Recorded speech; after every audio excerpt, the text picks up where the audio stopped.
so keep that in mind. Yeah, hey, forget I asked. That'll definitely do. Ew. Join the Discord. It was the least fun I've ever had playing this game. A small but vibrant and extremely humble community. No, I've seen the sleeves, but I'm like, you said you're suiting up, and then you put your sleeve on. Thank you for saying that. Because I'm a demon on the keys. Next thing I know, we're both dead. I immediately left the lobby. In Vietnam. What are they playing for? Are they playing to win? Stay humble. Stay humble. We are live. Welcome to the Dropshot, episode number 69.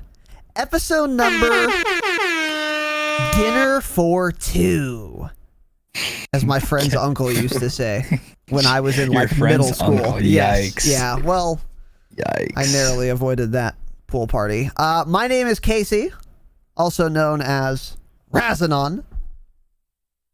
And this evening, this seminal evening, I am joined, as always, by my good friend, TDS.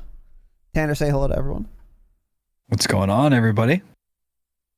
And back on the program, a returning guest, I think our second ever return guest, which is a high honor to hold, is Jake. I would get Darst down. So JakeDown, welcome back to the program, brother. Okay. How's life? I gotta go. I'm sure. No, I'm good. How's everyone doing? Hopefully well. We are chilling. We are indeed chilling. And we have a fun and exciting episode planned for you guys. Jake and I and Tanner have been wanting to do this episode for a while, especially because a lot of you console peasants are uneducated. So I figured I would get one of your own to help educate you. Now, this is not the Democratic National Convention. I didn't leak the list of questions to JakeDown prior to this evening. So he's just coming in cold, as they say. And we're going to ask him a couple questions. And the utility, of course, of this episode is going to be to illustrate what it is like for a player to switch from console, playing on a controller, to PC, playing on keyboard and mouse. Jake is, of course, a friend of the program. He's been kicking it low key with us for quite a while, actually. And he relatively recently, made the switch. So we're gonna get more into that.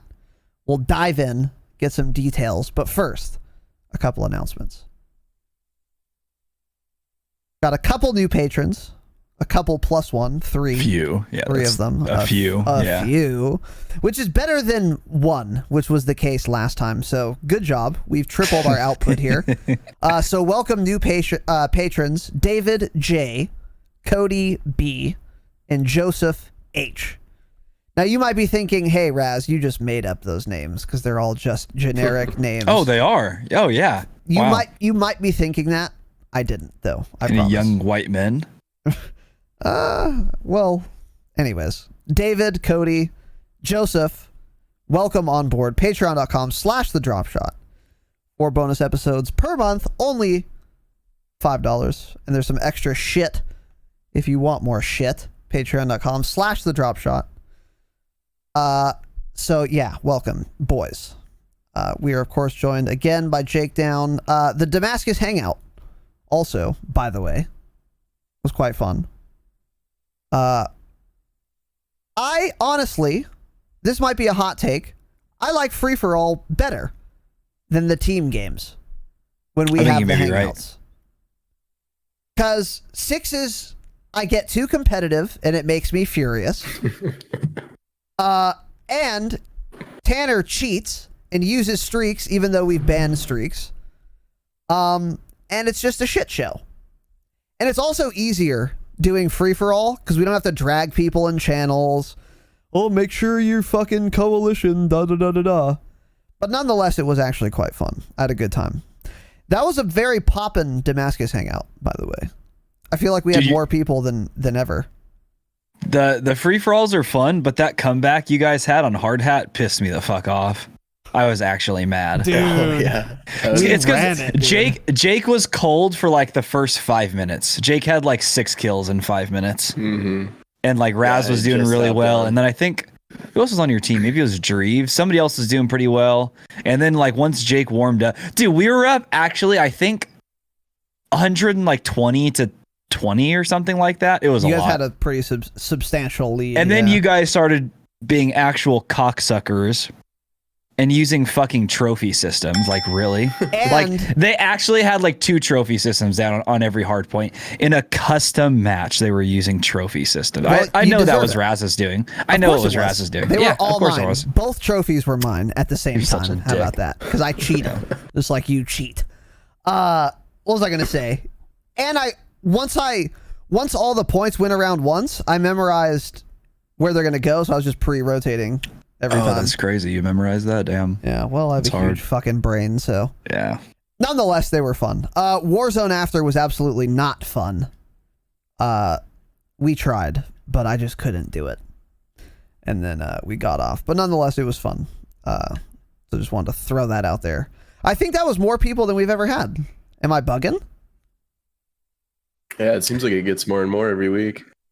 Yeah. I feel like it was about the same as the last time. Last time I was here. Yeah. Yeah. I don't know. Either way, it was good. We're going to have to figure something out once we get like fucking an insane number of which of course we will. An insane number of patrons, but that's a discussion for another time. By the way, the Patreon episode will be live soon. We try to do it Fridays at noon, but doesn't always work out that way. Yeah. How come it didn't work out? Well, on Sunday, which is when we typically record Patreon episodes, yeah, I was hungover. Oh, yeah. It's all coming back now. So, okay. So I said, let's postpone it. So then we were going to do it Thursday, but then we had to help the Dropshot Patriarch, some tech support. So then we recorded it today. So it'll be up tomorrow. You'll still get 4 a month. Maybe not always on Friday. So fucking relax. It's going to be fun. And then Tanner, you're not going to be here Saturday, right? Correct. Next Saturday. Are you going to be here Wednesday, or is your floor going to be? I don't know. Is your house going to be demolished? I genuinely don't know. I'm expecting to be here Wednesday because if anything, this room would be done by the latest on Wednesday, and I only work until like 1 that day, so I should have time to get off and be able to get my setup back in order, hopefully. But well, you have 6 hours, so. But if not, hey, unless you have another stroke. Another solo episode. that'll be fucking fun, huh? Well, 6 hours notice would be better than 1 hour notice. So. If I have to drive to Raz's house and sit next to him to record it, I can do that. I only have one chair, so you're gonna have to sit on my lap. So yeah, well, yikes. My huge white dick might be in the way, though. Yeah, I was gonna go there, but I figured we wouldn't. Okay. Anyways, you were wrong. But yeah, the Patreon episode will be up soon. Also, we're almost done, boys. Relax. We're going to be doing gameplay breakdowns again soon. Tanner's schedule is just shit right now. His house is getting demolished, as I said. yeah. He has to move his grandma's belongings to a nursing home. I wish. He has to go get a COVID vaccine. So he's to a nursing home. He's a busy guy, so we just haven't had like the time, and we're not going to make Jake wait an hour after today. But we've gotten a couple gameplay breakdown submissions. We will be covering all of them. Relax. Probably 2 weeks from today we'll do probably one. Probably 2 weeks from today. That's when Tanner will be settled in. So yeah, and if you guys want to submit more, feel free to do that. We will catch up. Just like the Q&A questions, we'll get to it eventually. So if you want to submit it, go ahead. And then also, lastly, real quick, go follow the Vaping Viking on Twitch and on Twitter. He's officially started streaming. Basically, what he does is he goes on Twitch and he like hosts these weird games. Like he'll have like a trivia game, and whoever wins gets $100, just cash. Or he'll have like just a lottery system where you type ! free money, and then he draws someone using his Streamlabs bot, and he just you won $100. So if you want free money, which you probably should want that, right? At the Vaping Viking, all one word. TheVapingViking. Simple. And then twitch.tv/the Vaping Viking. Again, one word. Make sure you follow him there. For your own benefit. His setup's pretty nice, by the way. And he has an aquarium cam, which I'm a big fucking dope. fan of. Yeah, that dude. was pretty cool. That thing is very cool. Did you peek him, Jake? Yeah, I hopped in there for a little while. Yeah. How'd you do on the television trivia? I didn't do any of the trivia. I just popped in while I was playing Warzone, so I didn't have the audio on for very long. But Gotcha.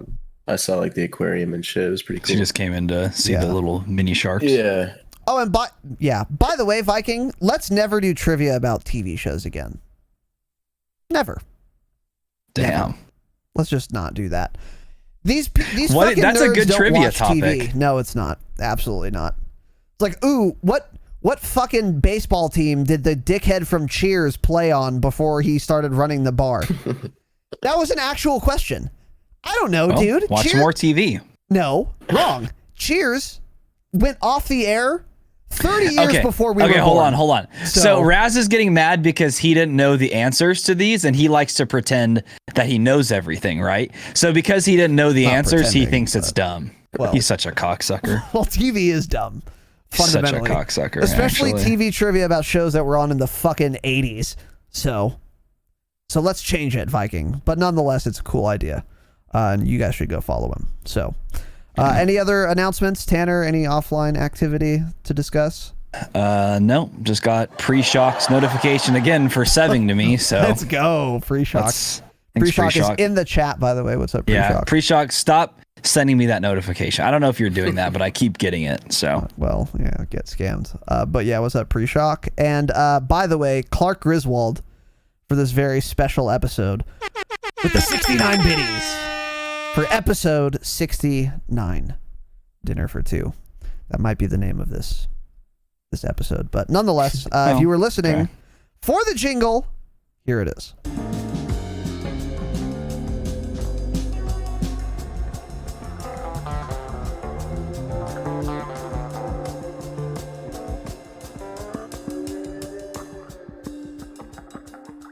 All right. Yeah, he keeps subbing and you're yelling at him. You're a real nice guy over here. he just Pre-Shock, stop subbing to Tanner and sub to me. I'll be more grateful. So anyways, yeah, as I said,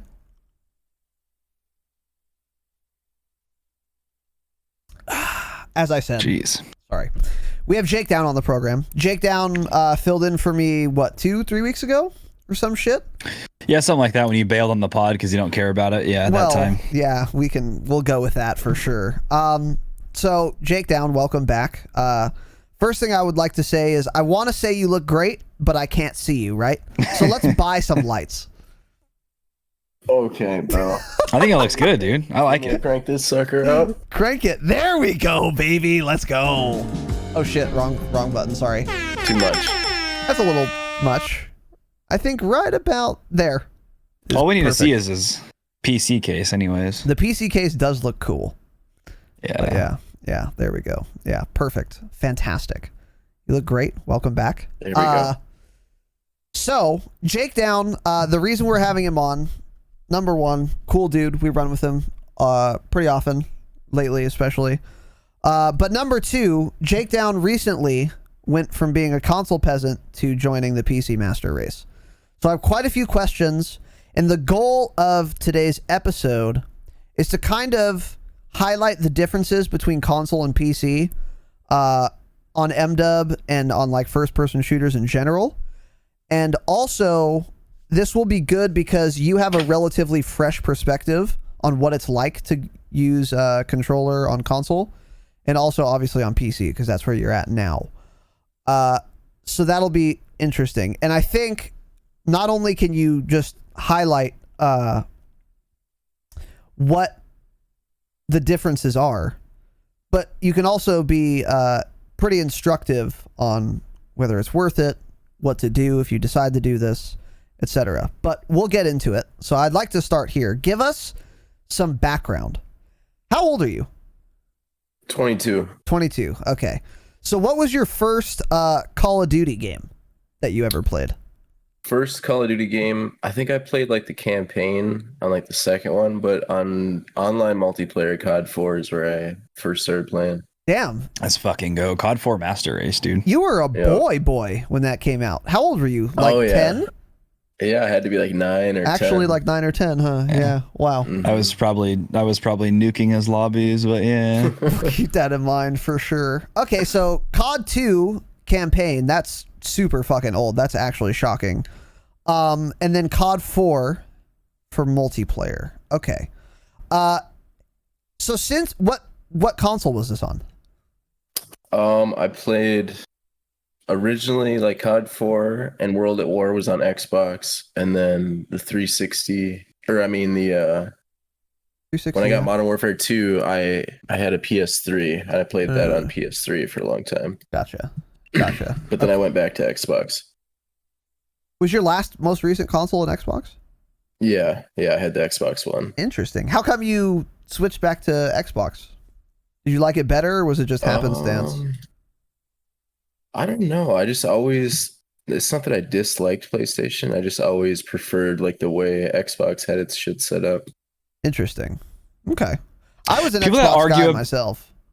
People that argue about the better console are so dumb. It's yeah. actually their performance is almost exactly the same. Yeah. So Yeah, exactly. plus with cross-platform, it's like who cares? That especially is true. Yeah. It's kind of like arguing like I don't know what the best smelling turd is in your backyard. It's like they're all shit, literally. So that's what you console peasants sound like. You disgust me. Let's move on. Kidding, by the way, in case I haven't said You that just enough. piss somebody off. There's a couple 1-star reviews. So your first Call of Duty, COD 4. Did you ever take any breaks, or have you been playing COD pretty consistently since then? No, I did take a break on like right after Advanced Warfare. I didn't play like Infinite Warfare, Black Ops 3. What was the other one?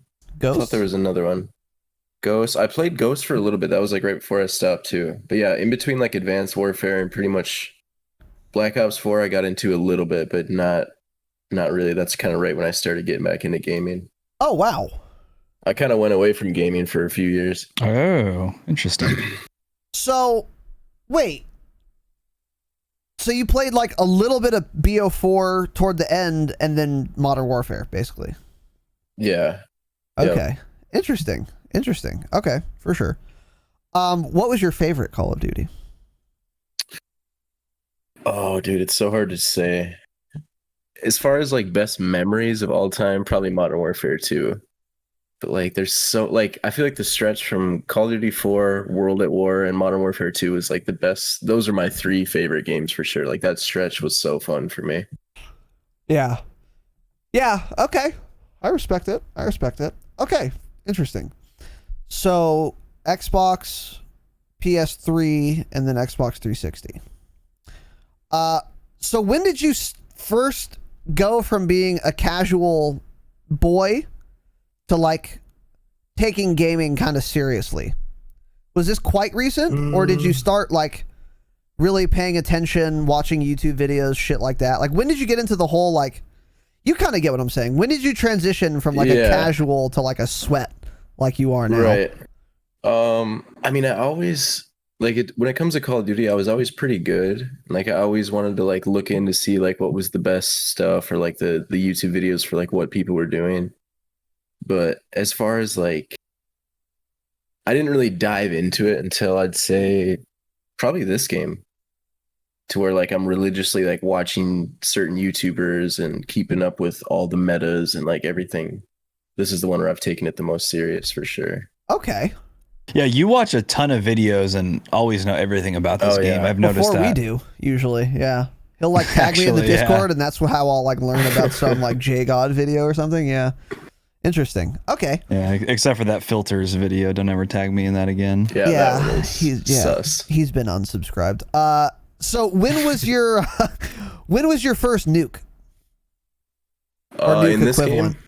game, No. Any Call of Duty. Modern Warfare 2, I would get in double nukes and fucking that game on when I was on PS3 is when I played Modern Warfare 2 mostly on PS3, and I think my KD like at right when I stopped playing was like a 2.53. Wow. When Okay. I stopped. But yeah, I would get nukes fairly consistently in Modern Warfare 2. Interesting. What gun? What was your favorite gun? If you I say mean, one man ACR, army, of course. this episode is over. Okay, ACR. No, Good. I'm absolutely not a one-man army piece of shit. Good for you. Yeah. See, I knew I liked you for a reason. Yeah. Okay. Good. ACR. Great weapon. Great weapon. One of my favorites for sure. Yeah, that gun's awesome. Really similar to a Kilo, honestly. Mm-hmm. No, it's not. The fire rate is faster on an ACR, and the It's recoil not. is less. I The think. ACR is actually closer to like an M4 in this game, probably. If the M4 had no recoil, I would agree with you. But the damage and the fire rate does feel like an M4. But this doesn't matter. So okay, interesting. How about like scuffs or like OEM controllers? When did you start getting into shit like that? Like That was one thing I always wanted one so bad. And that's what I mean, like where I kind of took it seriously, but I didn't really like make the jump full on sweat, like you said. So I didn't get a scuff or a OEM or a aftermarket controller until like literally a month before I got a PC. oh wow. So I didn't even really get to utilize it at all. Oh damn. I didn't know you had gotten it that recently. I didn't know that either. I don't think. Yeah. Because I thought I wasn't sure if I was gonna fully switch to keyboard and mouse, so I bought the scuff because I wanted to still have the most advantage I can get at controller, and then I just never ended up using it. Can you use a scuff on a PC? Yeah. You can, Yep, right? for Yeah, sure. yeah. Okay. Interesting. Yeah. My first like serious gamer purchase, I remember very specifically, it was a headset by a headset brand. Who can guess? Turtle Beach. Turtle Beach. Turtle Beach, of Yep. course. Such good marketing. Their products were awful. Mm-hmm. They weren't bad. They were fine. I mean, I don't know.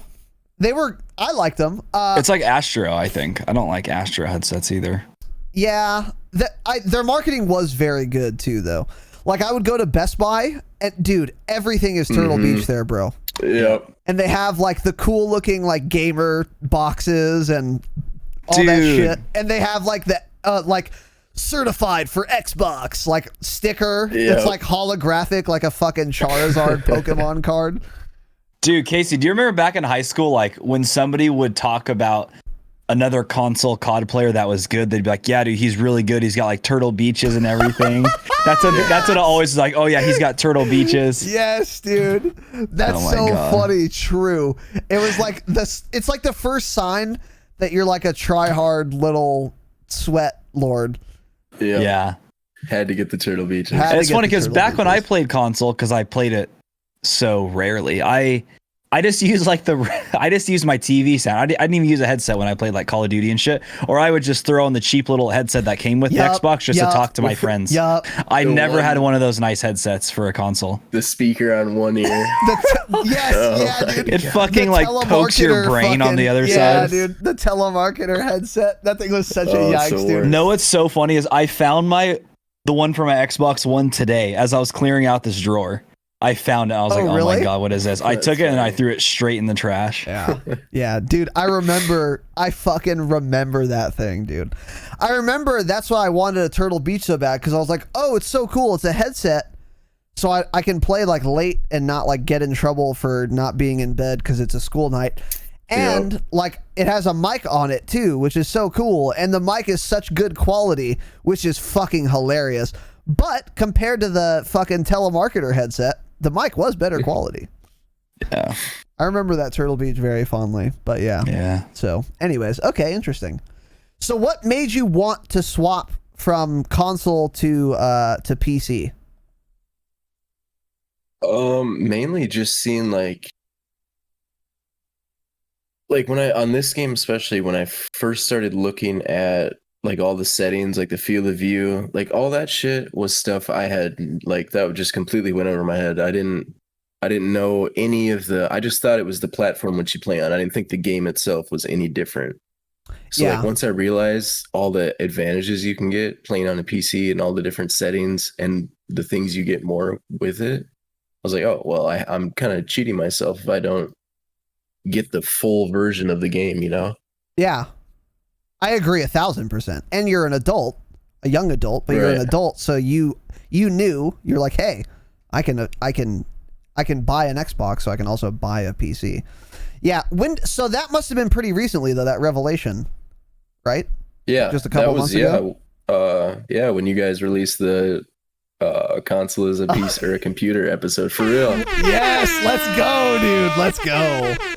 We're doing a public service here, dude. What was the absolute turning point? Like, were you playing one day and you're just like, nope, fuck this field of view, I'm ordering a PC right now? Like, do you remember what the actual moment was? Like, did something happen and you're like, okay, I'm ordering this PC? I'm gonna go pee. It was watching streamers like Iceman Isaac or pretty much anyone that was playing on PC, and like I would see the FPS in the top left of their corner or in their game, and it'd be like 180. I'd be like, dude, and I know the most I can possibly get is 60 at the most. Dude, yeah. What am I doing, dude? I'm just cheating myself. Like, yeah, there's and no way I can play my best if I don't have every advantage, you know? Exactly. That's the thing. So like a really good console player like you will be even better on PC, you know, like exactly whether or not they use a controller, if they switch to keyboard and mouse, which you did.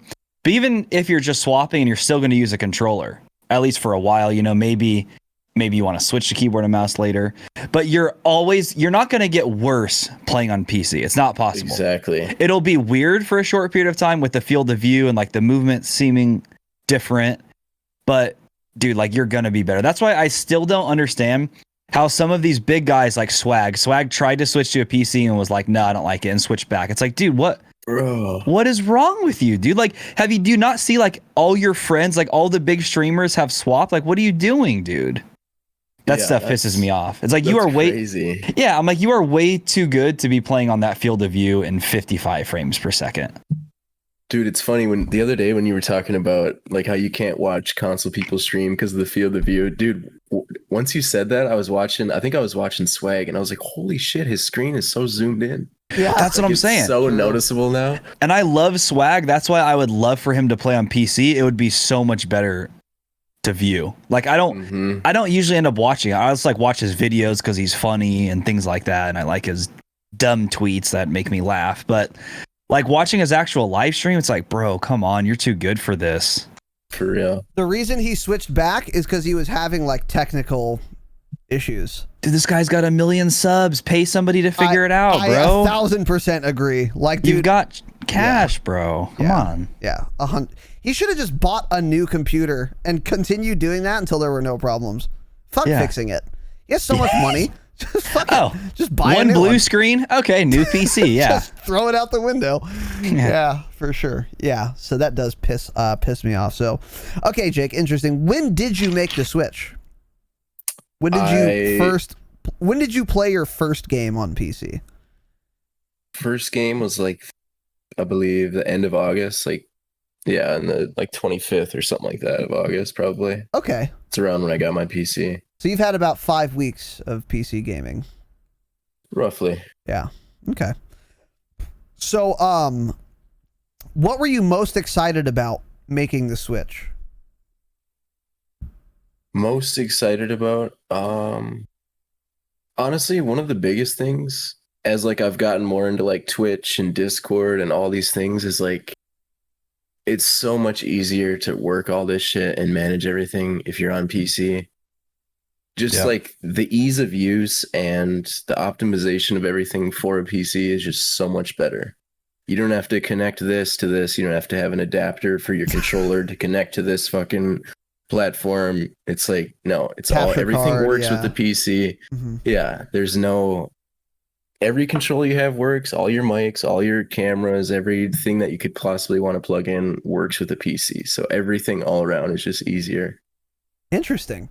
That makes sense. That is not the answer I was expecting, but in your case, it does make sense because you were streaming even before you switched to PC. You were streaming when you played on console. How long have you been streaming for? Probably not very long since M-Dubs launched, right? Yeah, pretty much. Yeah, just right when COVID shut everyone down, everyone decided to start streaming, so I fucking hopped down the train. Yeah, that makes sense. Yeah, it's definitely more convenient to stream with a PC as well. So for sure. And then, what were you most worried about switching to PC, or were you worried about anything? I mean, initially, like when I first started thinking about getting a PC, I was worried like, oh, well, I don't know a goddamn thing. Like there's so many things that could go wrong. Like, what am I going to do if something breaks or if I get an error that I don't know how to fix? But then as I looked into it and started watching YouTube videos and following certain people, it's like, oh, well, it's all pretty self-explanatory and everyone has a similar experience. So you can find, if you have an issue, you can find a solution pretty easily. Yeah. Yeah. But that's what I was worried about was just, technical errors and figuring it all out. Mm-hmm. And have you had any of those problems at all? Or has it been smooth? Nothing crazy that I couldn't figure out pretty quickly. Yeah, see, like you said, that I think that does turn a lot of people off, especially if you're younger, maybe still like in that high school age group or just like, just out of high school or something. But it's like, dude, you can Google anything. Yeah. Like it's so easy to figure most of these problems out if you have something wrong. Yeah.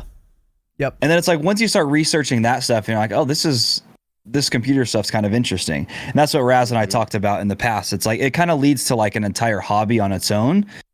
Even if you're not necessarily like real big into gaming anymore. Like just like the PC building in general and just, like building cases. Just like customizing things, just building a good PC is always fun. Yeah. Mm-hmm. Like once you get into it. Agreed. And with the PC issues thing, I actually experience that a lot with boomers. They're like, dude, I don't want to get a PC because I'm old and I'm like not tech savvy and it's going to be like difficult. To which I would say building a PC would be overwhelming and I don't recommend a boomer do it, honestly. You could figure it out. It's not that hard, but also it would be like pretty overwhelming and like I would just skip on it. Just buy powergpu.com. Have them build it for you. Pay an extra $150. Totally worth it. Especially if you're older. Like your time is worth more than $150 because you would spend hours trying to build your first PC. But once it's already assembled and plugged in and shit, first of all, it's unlikely you're going to have problems with a brand new machine. But even if you do, whatever problem you have is probably a super common problem. That's like statistics.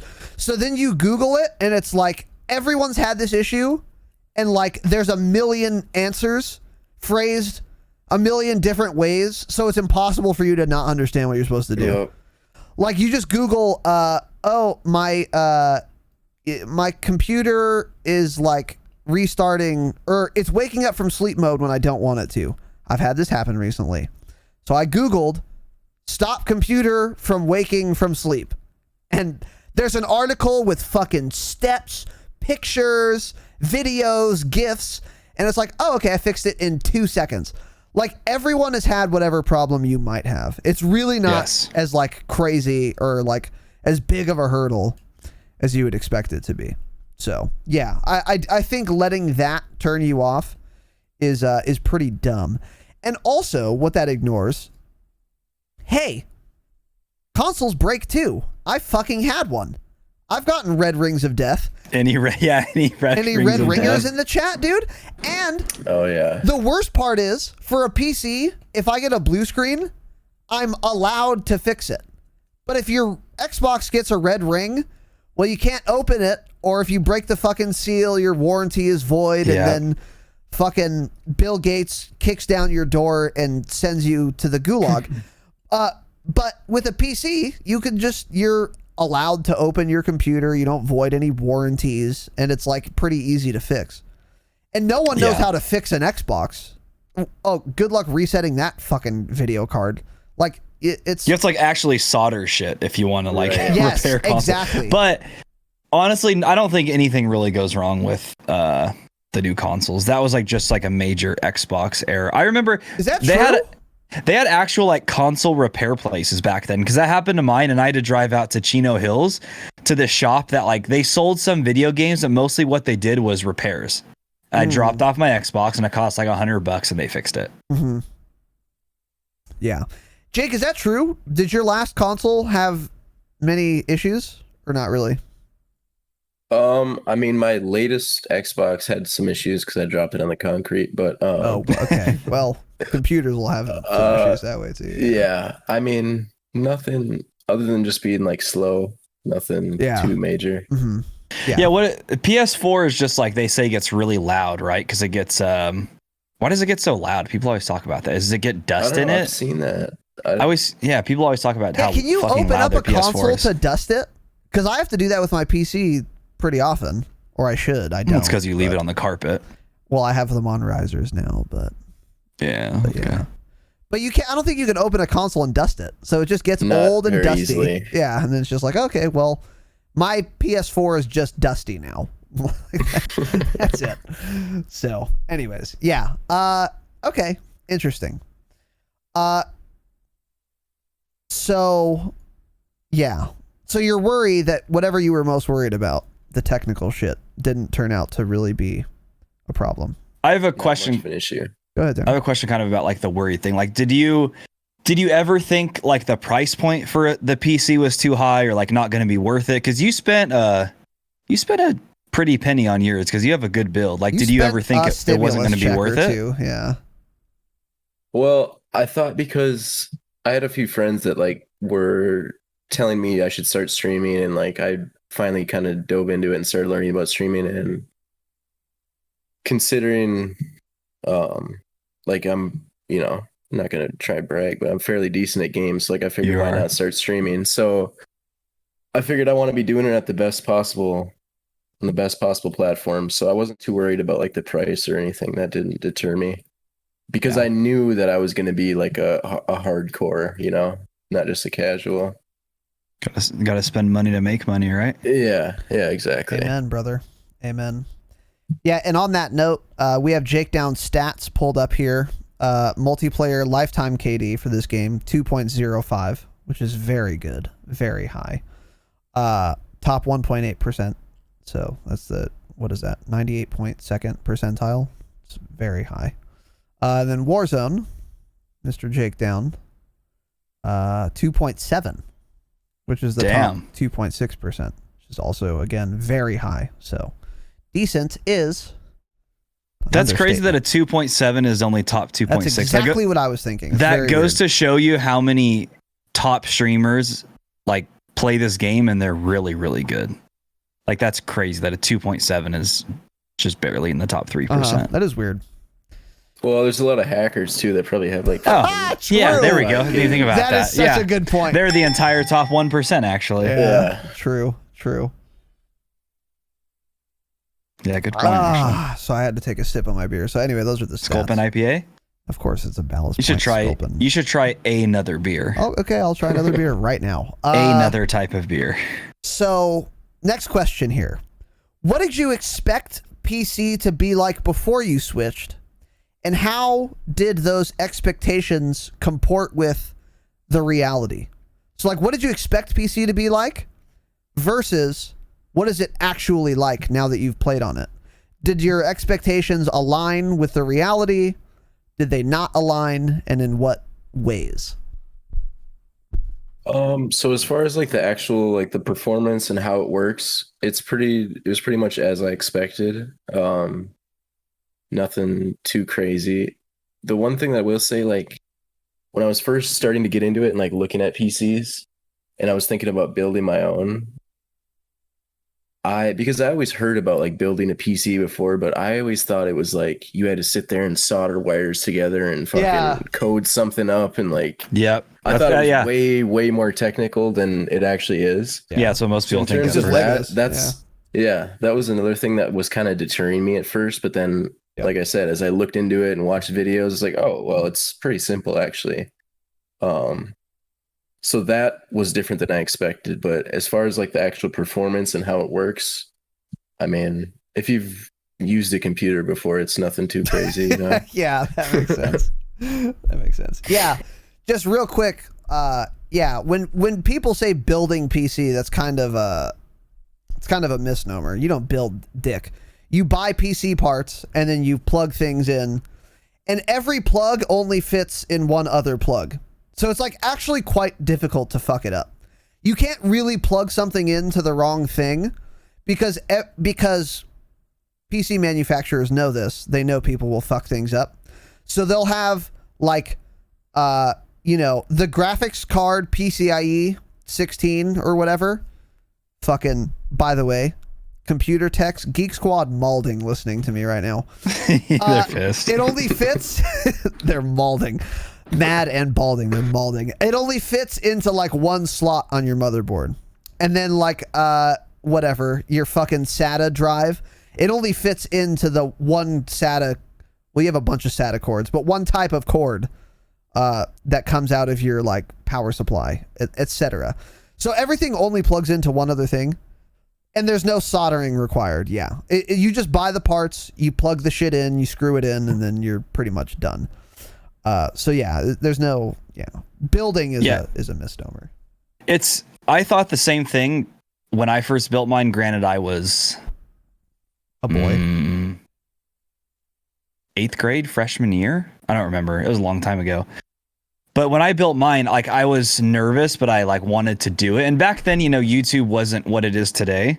So it was harder to find videos like that. And then also It's like I didn't have a cell phone, and I had dial-up internet. So it's like I can't be building my PC and then watching a video on how to do it because it's it wasn't possible at the time, Technology didn't allow it wasn't possible. Right? Yeah, I had like a flip phone or something at the time. A fucking Razor. But I remember those were back in the days when you had to print out MapQuest directions to go to your friend's fucking swimming party. Yep. So, and then if you made a wrong turn, you're fucked. You have to go back home and start over. Oh my God. Actually, you're like, oh shit. Yeah. But so my dad was like, oh, like I know this one guy that he like does PC stuff for a living. So like he can come over and help you. The guy had no fucking clue what he was talking about. He did like people that know software. People that know software on PCs, like boomers, don't have a clue about hardware. He didn't know anything. He did the same thing I did. He had to open up all the packages, read through the manuals on how to do things. Oh, I think this goes there. That should goes there. He's been in software his entire life, doesn't know what the inside of a computer looks like at all. How long did that build take? I don't remember. I remember like we built it at my parents' kitchen table. Like we were building it for a while. I was all excited, go to plug it in. And like this little red light came on the motherboard and it put out this little siren. I was like, eee! And I was like, what the fuck is that? I didn't know motherboards even did that. So I was like, okay, that's weird. We'll restart it, try it again. We kept doing that. It wasn't working. We like made sure the RAM was all pushed in and everything. All the motherboard connections were fine plugging into the motherboard. So basically after like an hour, he's like, sorry, I don't know what's wrong. He said, but there's this computer repair shop downtown and I know the guy very well. Go and tell him that I sent you down there. So I was like, oh, okay. So I go down there. I take my PC case. I set it down there. I was fucking furious because I was in 8th grade and I just wanted to play video games, And it was one of those things where it's like, I brought it in on like a Friday afternoon and they're closed on the weekend. So I was like, oh my God, I'm not going to have this the entire weekend. So I set it down like on the table. And I was like, yeah, I'm having trouble like booting. It's making this noise. Nothing happens. It makes like this little siren. And isn't that just flashing the BIOS and you're supposed to just let it go? So the guy looks at the case and he's like, well, I can tell you what the problem is. And I was like, what? He's like, your video card's not plugged in. I was like, huh? He's like, yeah, he's like, at the time, I think it was a single 4, a single 6-pin connector. He's like, yeah, he said, your video card power connector isn't plugged in. I was like, wow. And I was just like, seriously, that guy who's worked with PCs making software his entire life didn't know that. I'm like, really? I was furious. That's fucking funny, dude. But yeah, so ended up like, he was like, I mean, he said, it costs $100 and I'll set everything up for you. I'll boot it. I'll go through all your settings. So I was like, oh, okay. So he ended up doing that. And like, they had it done like 2 hours later. So I got to use it that weekend. But it was like, It was just So so he charged funny. you $100 to plug in your graphics card. He charged me $100 to boot the PC and Absolutely scam. and select English as the language. That's what he did. Yeah. So I got funny. scammed. Dude, I remember when I built my first PC, I didn't know that it'll flash BIOS when you turn it on for the first time. So I turned it on and it like made the noises like, oh, okay, great. Things are going well. And then it just died. And I almost had I was like, fuck, dude, what did I fuck up? No, I was pissed. And then it just like came back on. And I asked a Facebook group. I was like, what the fuck was that? And they were like, yeah, that's normal. Flashing the BIOS. Yeah. So anyways, interesting. Very interesting. Yeah. So, okay. Interesting. So besides the technical aspect though. I'm gonna make another drink. Okay. Besides the technical aspect, actually playing on PC, I know you expected higher frame rate. You expected a wider field of view.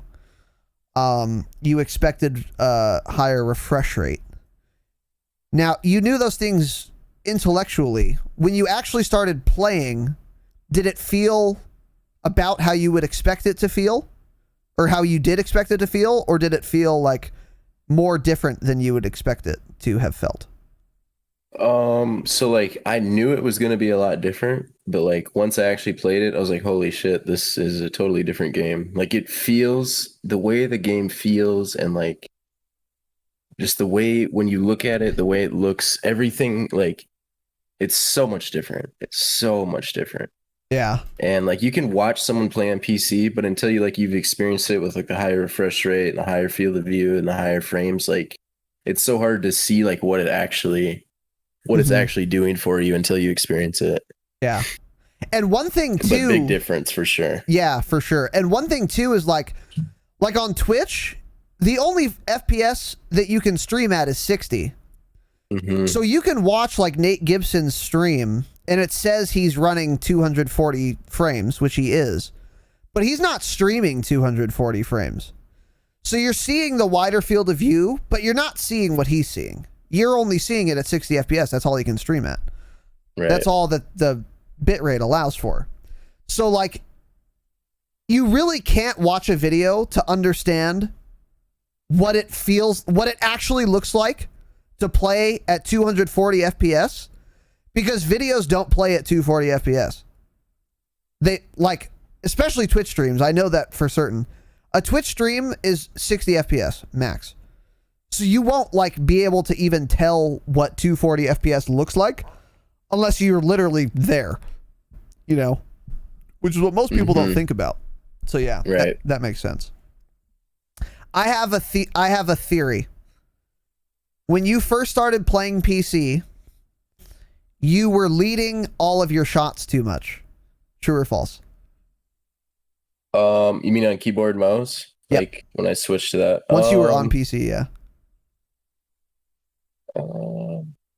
I guess not. Yeah, I mean, probably. It's hard to say.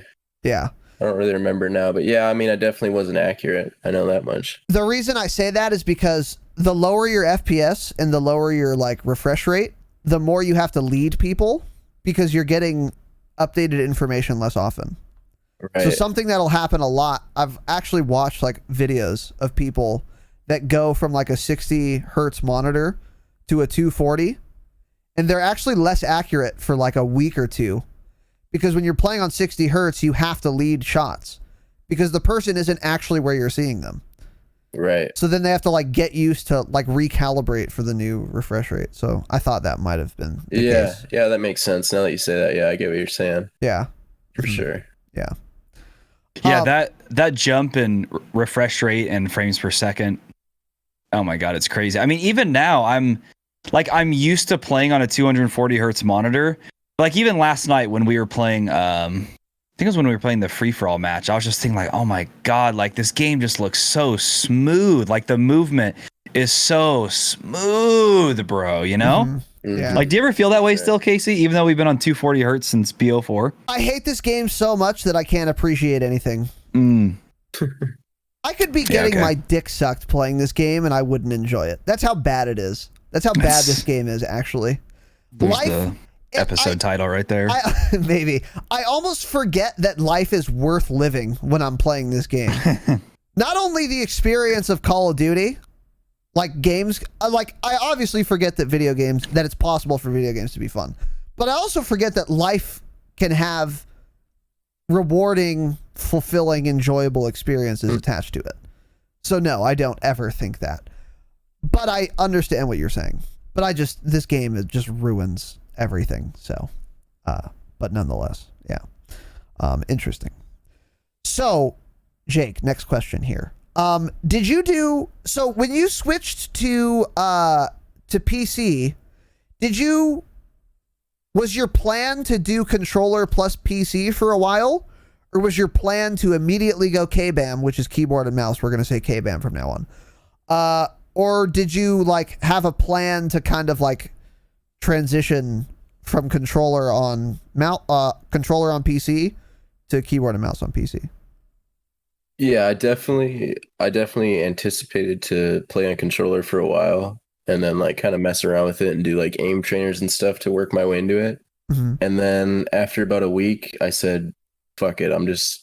Mainly what I said was, I'm just gonna play keyboard and mouse the rest of this game's life cycle till Cold War comes out. I'll use this as my practice, basically. Yes. Mm-hmm. And just get used to the game Call of Duty in general. I know there'll be minor changes to the movement and everything, but I figured that'd be the best way to. I agree 1,000%. Yeah, it doesn't matter what game you're playing. You'll still learn your movement playing any game, and it'll still translate to another one because you're still learning where the keys are. Because it is weird at first if you haven't played a lot of PC games. Like it's trying to hit all the buttons and like. Definitely. I remember when I first started, even like it was hard to not look down at the buttons and be like, oh shit, which button is this? And you have to like glance down for a second. I mean, hey, I was 12 years old, so maybe that's why, but. But everything's just natural now. Mm-hmm. Okay. So this is an interesting question. For that week where you were playing on controller on your PC, did it feel easier or better playing on controller on a PC versus on a console? And did you perform better on PC versus console, or worse, or about the same when you did that? When they were both controller? I think right when I first started, I instantly, with the improved graphics, improved field of view, input lag, everything, I instantly felt like I was doing better and winning. Like those gunfights where you're just like one bullet away, like I feel like I was winning those gunfights a lot more often. Yeah, I definitely noticed an increase just in my overall performance. Interesting. Regardless of keyboard and mouse. Yeah. Yeah. And that's because, do you think that's more because of the wider field of view, or it's more because of the increased frames? Or both equally? Both, yeah, just all of it. Yeah. That makes sense. How long did it take to get used to? Because the field of view is so claustrophobic on console, so it must feel weird. Yeah, it's so like refreshing. It feels like so like you can just see so much when you're playing. It's like it's so much nicer. Yeah. Okay. You were gonna say something. I interrupted you. Sorry. Yeah, I was gonna say the biggest thing, and I know you guys we were talking about this earlier, but the biggest thing for this game specifically for Modern Warfare, the biggest thing from changing to console to PC was the NVIDIA filter. That made such a big difference for me. And just the fact that you can't do anything about that on console. True. Like, I don't know. That was a big game changer for me. True. It's also, though, unfortunate that you even need a filter in this game. Like, BO4 looked like this game with a shitload of filters on it. That's what's unfortunate. Yeah. Yeah. Like, this game has zero color. It's just, the visibility is awful. But I also just set up a filter as well. So we're going to test that out tonight. Because there's definitely a performance increase. But if you're hitting 160, 170 frames on Warzone, if you lose 20, it's not the end of the world, you know? And that's, when I was testing it, that's what I was losing in multiplayer, was about like 15 to 20 frames. So yeah, that's something to keep in mind. If your PC is not very good, you know, maybe NVIDIA filters aren't for you. And for those of you who don't know what the fuck we're talking about, NVIDIA filters are, so there's basically two brands for graphics cards on PCs. Graphics cards are the main thing that render the game image. So the nicer your graphics card, the higher quality the graphics will be, and the more frames you can get. One of those two brands is called NVIDIA, and they have, when you have an NVIDIA graphics card, it comes with software where you can apply filters. So you can like turn up the saturation or down. You can turn up the contrast or down. You can sharpen or not sharpen. You can do like grayscale. You could do all kinds of cool shit with filters. So then your game just looks different than it does out of the box, so to speak. So that's what we're referring to with NVIDIA filters. And that is not an option, of course, on console. You can't alter the performance or the output of a fucking PS4 graphics card. So, yeah. Which is one of the many, many, many benefits of PC. You can just hyper customize like everything. And NVIDIA filters is certainly no exception to that. Also, Jake, if you have those filters handy, the people would like to know what those are. You don't have to pull them up now, but I would like to put in the show notes what your NVIDIA filters are, because you perform quite well, and it's only because of your filters. So we're going to get your filters, and then we're going to have the same KD as you. So all right, I'll try. For sure. I'll try and remind you, and those should be in the show notes. Jake's NVIDIA filter settings. Jake, did you set yours up exactly like Ice? Yep. Okay, yeah, we should have the same. I even did his colorblind setting and everything. Yep. Nice. Okay. Cool. Yeah, I need to set that up tonight. It won't take me long. I have an insane PC. Yeah. Okay, so let's move on. So you played on controller for about a week on your PC, and then you said you full sent it. And did you ever go back to controller because you got frustrated, or once you plugged in the mouse, was there no turning back? So like in that first week, I tested out playing keyboard and mouse because I got it. I might as well try it. And then I went back to controller. And then after about a week, I just said, fuck it. I'm going to use the rest of this game's life cycle to just fuck up and learn KBAM. Gotcha. And then what kind of keyboard and what kind of mouse did you get? The keyboard is just like a $50 HyperX little membrane keyboard from Best Buy that I bought, and then my mouse is a SteelSeries. I think it's called a Sensei 10. I've heard of the Sensei. I've heard good things about it. Is that ambidextrous or ergonomic? It's ambidextrous. Gotcha. Okay. Which I actually don't mind. Have you tried ergonomic before? Not in a FPS, no. Okay. You should get one. I also thought Ambi was good until I switched. I was like, oh, ambidextrous mice are awful now. Way better. Okay. I feel like I feel the same way. I had a Model O which is an Ambi, and then I switched to the D and the D- from Glorious PC Gaming Race. Their marketing just worked on me, but they're also great products, and they're cheap, by the way. They're very inexpensive for what they're, because they don't pay for all that marketing like Razer does. Razer product aren't very good. Oh, that's a statement. They're not. Yeah, well, I didn't want to just roast anybody because I had a lot of Razer products for years, and I didn't have a ton of issues with them, but they're known for not being great. Their keyboards are like $180, and Glorious makes a better one for $80. Yeah, just because they don't have to pay for millions of dollars of marketing every year. They're like the In-N-Out burger of fucking PC peripherals. They don't pay. I've never seen an In-N-Out commercial. I've never heard an In-N-Out ad. Their meals we don't leave the house. Listen to anything but podcasts. Neither of you, because they don't have a fucking marketing division, and their meals are super cheap. And also, by the way, people not in California malding right now. In-N-Out's better than whatever your dumb burger place is. You're malding. You're mad and balding. You're malding. And their meals are super cheap. They're like you can get a Coke, fries, and a burger from In-N-Out for literally like $3 to $5 less than like anywhere else. I'm not kidding. Dude, it's basically cheaper than McDonald's now. It is cheaper than McDonald's. No cap. No cappuccino. McDonald's doesn't have a dollar menu anymore. Their cheapest thing is like $2. I'm Travis Scott, and this is my McDonald's order. I dip the fries in the barbecue sauce. uBlock Origin, by the way. Anyways, we'll move on. But yeah, they're like the in and out of, and by the way, the most important part, the food is way better and it's cheaper because they don't pay for marketing. Great analogy, Tanner. It was mine. Okay. Okay. You said shit. It's interesting. Okay. Where were we? So, okay. So you eventually just kind of full committed. Did you do any kind of aim trainer, or did you just fucking queue up for a multiplayer game? Did you play against bots, or did you just go into shipment 24/7? How much did you research, like mouse sensitivity, kind of shit like that, etc.? So when I first got the PC, I downloaded AimLab and started messing around with it. I knew sensitivity was something that was just going to be personal preference. I kind of got a sense of like what a good range is, and then played around with it for a while.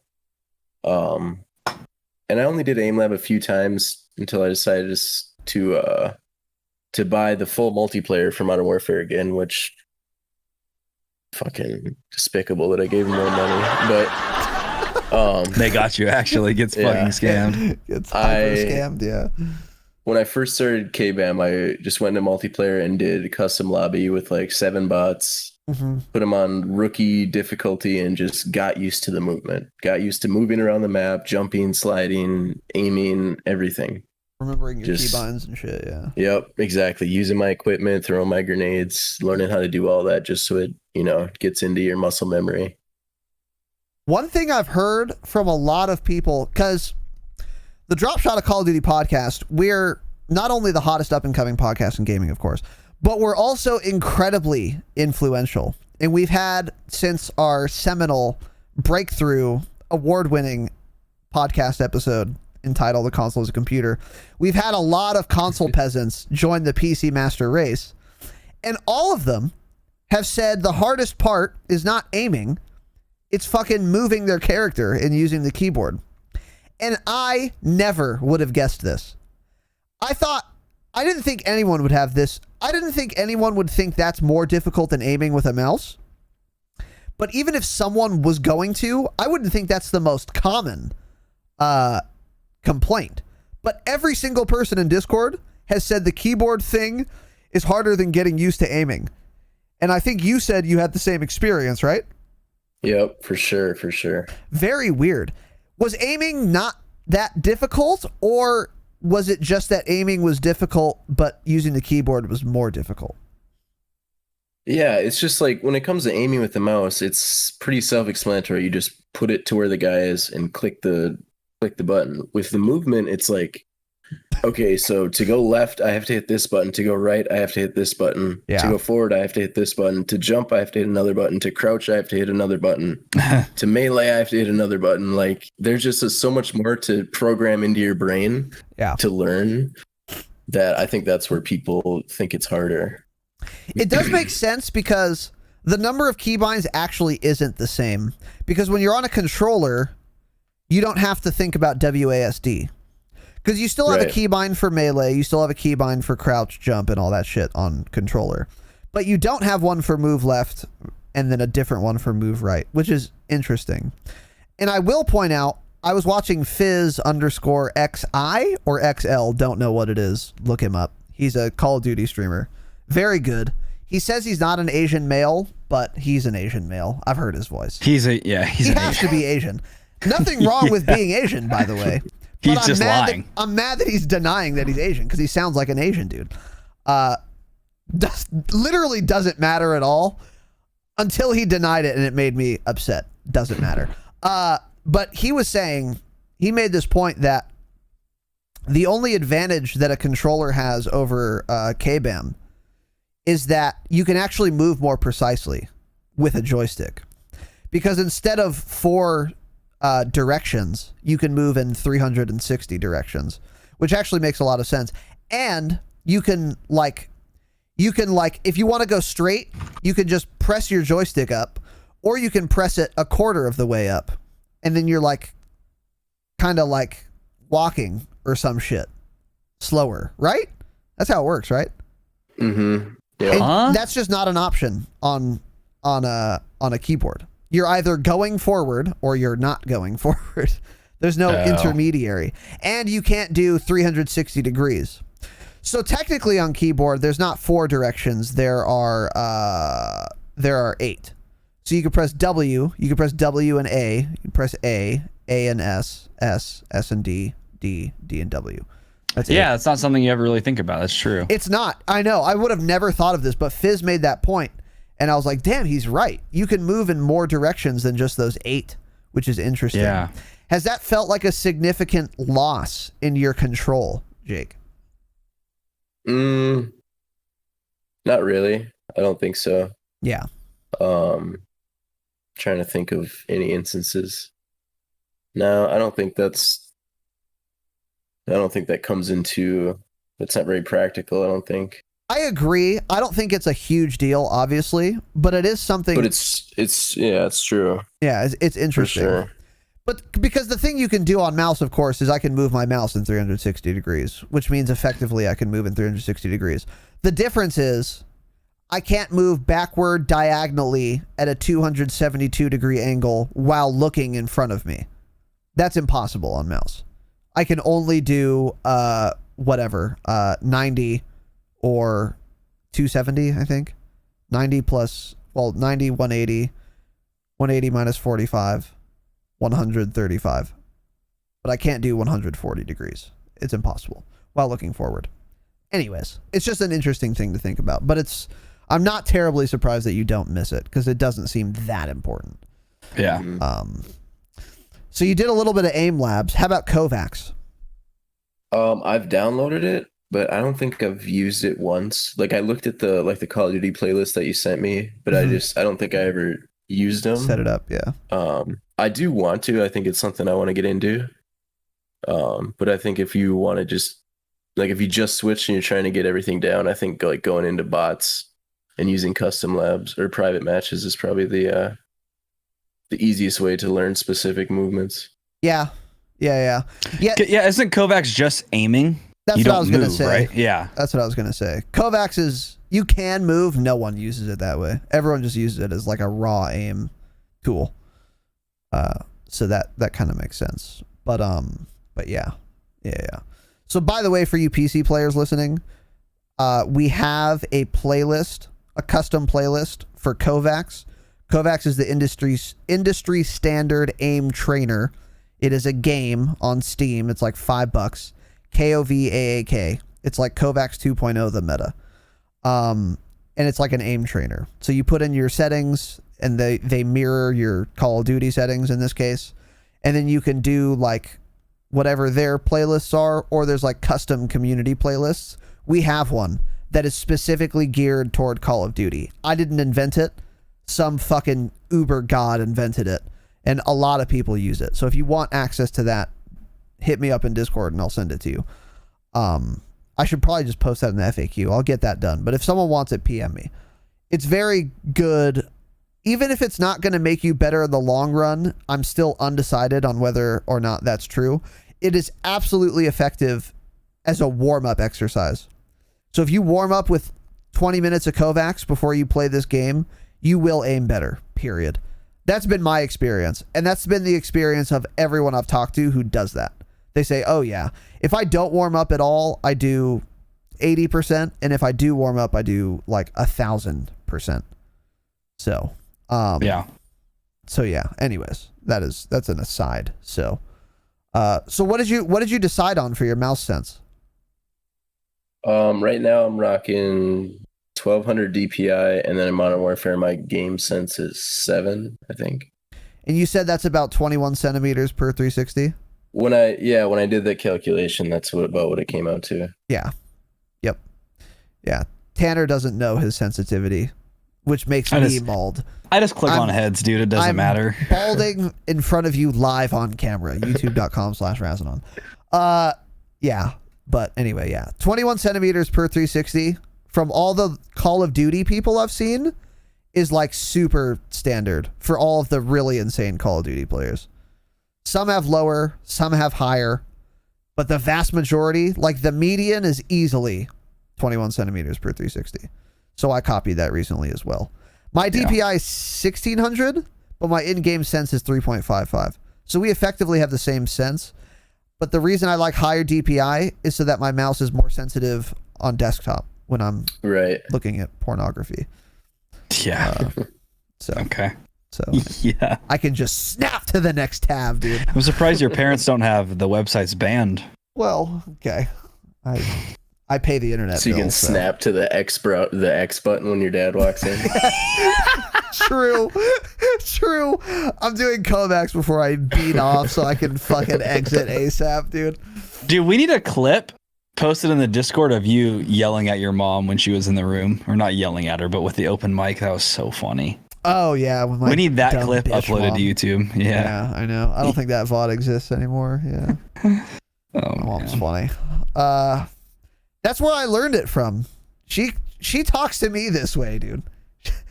What does she call you? You fucking idiot. That's mostly. Yeah, you idiot. She likes to call me an idiot. She ever call you a dumb shit virgin kid? Not yet. Not yet. She will soon. We're waiting on it. Yeah, I think she knows I'm not a virgin. I've been caught the 30-year-old virgin times, coming soon. But that's neither here nor there. Yeah. Hold on, fixing my light. Wait. Okay. Okay. Interesting. So then let's move on. So yeah, that's a good sense, by the way. I like it. What has been the best thing about switching? Oh God, the best thing. Oh, just everything, like I was saying, as far as like everything working with the PC and like everything that you use being on the PC already is just so much easier. I don't have to turn my Xbox on and then go on Discord on my phone, hit someone up, see if they want to play, or fucking Oh, like, yeah. just the ease of use of everything being right here on one platform. And I got 2 monitors, 2 screens. I can put something over here. I can have the game over here. I can have Discord open. I can have a YouTube video playing. Yeah. It's just like everything's in one spot. It's just so much easier, so much nicer. Yeah. So the convenience factor, that makes sense. That makes perfect sense. And then what has been the worst thing about switching? Has there been any negative experiences? The worst thing about switching. I mean, if you want to count the price, I guess. I mean, that would be the only downside. Yeah. But, what did it run you, the whole setup? If you don't mind us asking. It was about 2,500, I think, for the PC. Mm-hmm. Roughly. But keep in mind, listeners, he bought a top tier PC. Yeah. What's your CPU and GPU at? What are they? So for my CPU, I've got a Ryzen 9 3900X. That's a great CPU. Yeah. Yeah, and then I've got a NVIDIA 2080 Super. Yeah. So his PC is like better than mine is. So it makes sense that it's that expensive. Yeah. Yeah, that's the big downside. And especially like if you don't have a PC at all, really, you have to just buy everything at once. So I'm a big advocate for, and I talked about this on our award-winning seminal episode of Consoles Computer. Is it award-winning now? Yeah, who gave you the award? Awards. Well, they gave us the awards. I'll send you the documents. After this broadcast. But yeah, just like you're gonna. Okay. Yeah. Okay. Okay. Fuck. What was I saying? Oh yeah. The cool thing about a computer is like, it is more expensive, of course, because it's better and it can do more things. And now Jake can watch porn more easily. His computer boots up faster. He can restart it faster. If he gets into the YouTube space, he can render videos super well. Even though that's like, he didn't think about that, maybe. It's going to be a dope auxiliary benefit that if he ever needs it, it's ready at hand. Call me Heidegger. And you can't do any of that on a console. And that's just a couple of like a million things. But also for with respect to the cost, yeah, Jake just spent a fat fucking lump sum at one time, which is not fun for anyone. However, he's never going to spend that much at one time again, because you can now just always upgrade as needed. So, my graphics card's like kind of old now, or it's fucking up. I'm going to buy a new GPU. That'll be less expensive than like a console, unless you go really ham. And then CPU, RAM, same thing. You don't just have to be a slave to like, oh, my Xbox got a red ring. Guess I have to buy a whole new Xbox. Yeah. That's over for you. So that's a great thing about being on a PC. So, For sure. The cost does absolutely make sense. Now let's get into the real interesting questions. Did you anticipate that you would do better on PC and KBAM? Did you anticipate you would do worse? Or do you anticipate that you would do about the same? And then what is the reality? What were your expectations? What was the reality with how well you would do? So, like, I was talking with my buddy. Me and him were both watching. We were watching Tfue play Warzone, and he told me, because I've only been into Twitch for a few months, and like, so I didn't really know a lot about any of the streamers. But he told me, Tfue, he just recently switched to keyboard and mouse like a couple of years ago. I was like, damn, he's pretty good within a couple of years. So like, I thought after a while I would be better playing on keyboard and mouse, but like once I dived in and started playing, I didn't think it was going to go as well as it has been going. Mm-hmm. So I thought it was going to take a lot longer to get where I am now, and I didn't think I would be at this point this fast. We were all surprised by that. I think you posted in the Discord that you got your first nuclear on keyboard and mouse. How many days was this after you that was like 5 days in, I think. Okay, so that's so let me be real clear. That is not typical. Even if you were dropping a bunch of nukes on console and then you switched to keyboard and mouse, even if you were a very good console player and then you went to KBAM, it is still not typical to do that. I still think that's an anomaly. Not at all. I don't think it matters how good you were on console. Most people aren't just dropping nukes in 5 days. That's kind of insane. What he didn't tell us though is that he reverse boosted for a whole week prior. Call him Korean Savage. What he didn't tell us is that his first account got banned because he does in fact use engine owning. Yeah. So yeah. No, I was worried the skill-based matchmaking was going to fuck me. I thought I was going to be getting shit on way harder, but apparently not. Are you more able to tell when someone is on a console versus a PC now? Like, are you like looking for it more? Because I remember Tanner, you were saying this. Like, you can really tell when some kid's on a console because you'll slide under him and behind him, and he's just trying his best to turn. Like he's in molasses. Where that kept happening last night. I felt so bad. Just clowning kids. So like it's super obvious to you. But Jake, do you have that experience? Do you really notice or not really? Sometimes, like if I watch a kill cam and like I can see a guy like moving, he'll like jerk around like he's zigzagging. I can tell he's flicking his joystick fucking left and right. Yeah. But I mean, it's not too noticeable, I don't think, unless you're watching every kill cam. Yeah. Which Raz does because he gets furious. Well, everyone's cheating. If they kill me, they're cheating. So let's keep that in mind. Every Call of Duty player knows that, of course. Okay. So today, do you think you do better on keyboard and mouse? Okay, let me rephrase. I sit on your desk and I configure your PC to be locked at 60 frames, locked at 90 field of view, locked at 60 hertz. And then I leave. No, before I leave, I take a strand of your hair. I go to my lab. I clone you. Wait a second. Hold on. Wait. Hold on. I go to my lab. I clone you. And then I come back to your house with your clone. And I say, hi, Jake. Meet Jake. And then I have you sit in front of your computer, which is locked to console specs. And then your clone, I have him plug in the Xbox. And you guys do gunfight up to 10 times. How many times does console Jake win? How many times does how many times does KBAM Jake win? Good question. I'd say overall, I think I would win more on keyboard and mouse. It would still be close. Like 6 or 7 out of 10, you think? Yeah. Just like if I can still have the same mouse sensitivity and I can still flick, then absolutely I think I would edge it out on keyboard and mouse. Wow. Interesting. Okay, we're gonna get a little more into that, but and then let's say we did that experiment, and then I sat back down on your computer and I changed your specs back to what they are now. So 115 or 120 field of view, unlocked your FPS, and then we do 10 more gunfights. Does that change? Yeah, I mean, it's only gonna help. I'd probably win 9 out of 10 against me on controller then. That's fucking Damn. huge. Interesting. So now let me slightly change the question. Instead of that, we take your clone and your specs are unlocked on PC. We have you guys play Warzone. You each play 10 times. Who does better overall?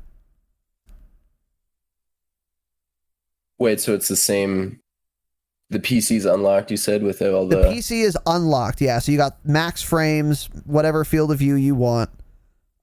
Your PC is just your PC now. You just play Warzone 10 times, and then your clone plays Warzone 10 times on his Xbox. Who does better in general? Yeah, me on keyboard and mouse every time for sure. Interesting. Okay. That is fairly surprising because my next question here is about aim assist, of course. Now, you know, Tanner and I hate aim assist.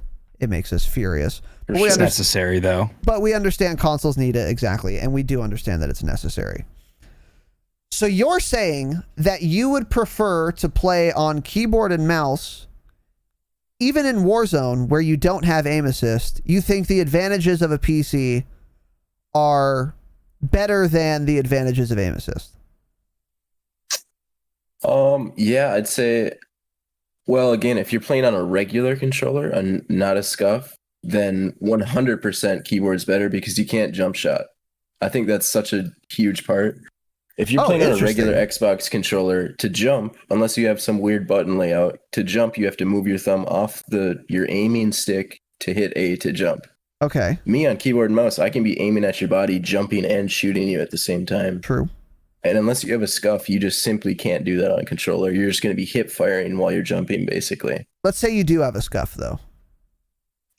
I mean, I still think I'm doing, like, when I compare myself to how I was doing that first week on a scuff controller on PC, I'm doing way better now on keyboard and mouse in Warzone. That's very interesting.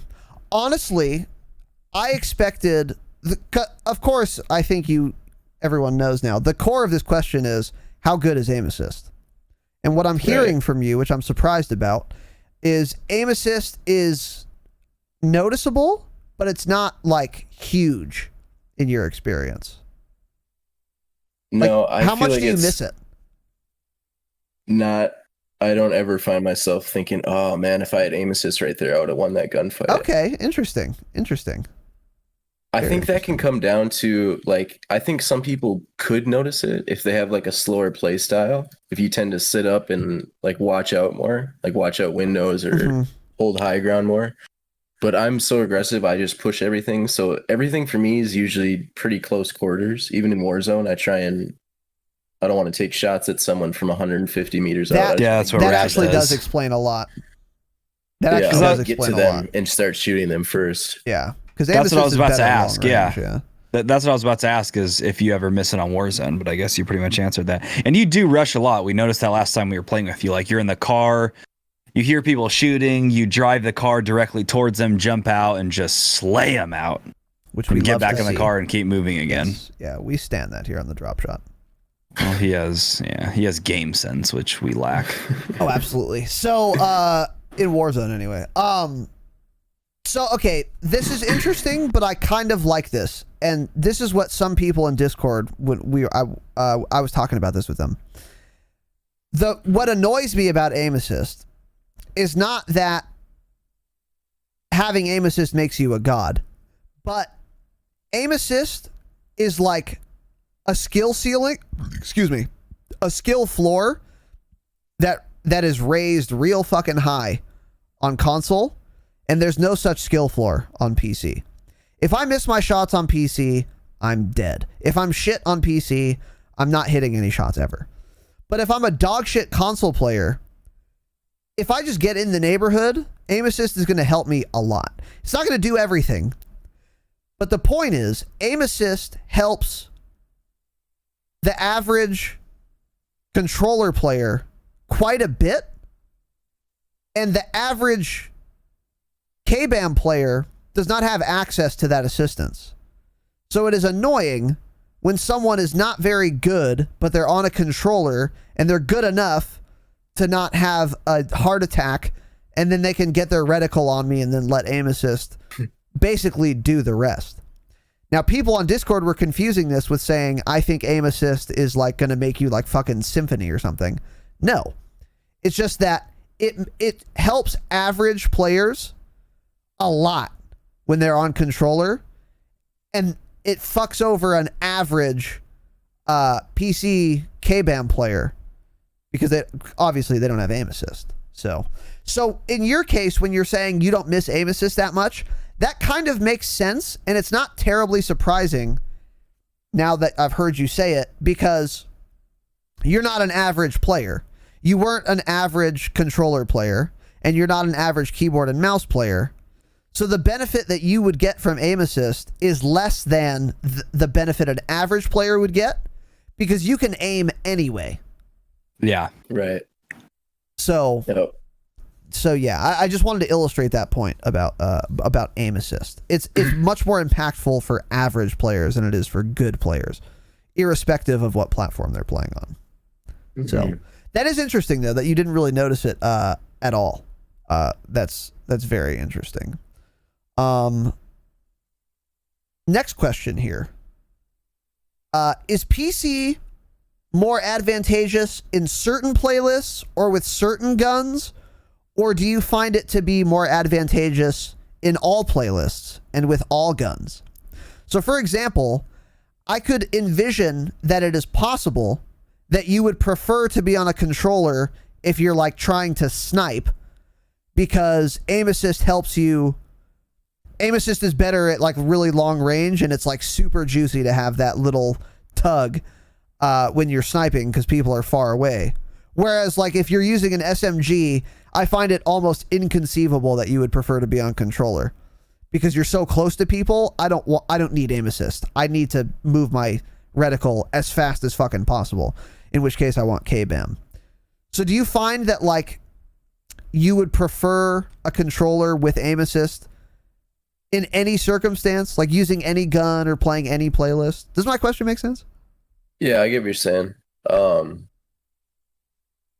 Really, it's kind of weird. The only gun, I feel like it works like this. On keyboard and mouse, I think every gun, like we were talking about this a couple weeks ago, the RAM is a gun, for example, that is good. Like it's good in multiplayer on controller, but in Warzone, like that weird up into the left recoil is just hard to control on a Very controller. horizontal. Yeah. Yes, it is a very weird recoil pattern. I don't like it.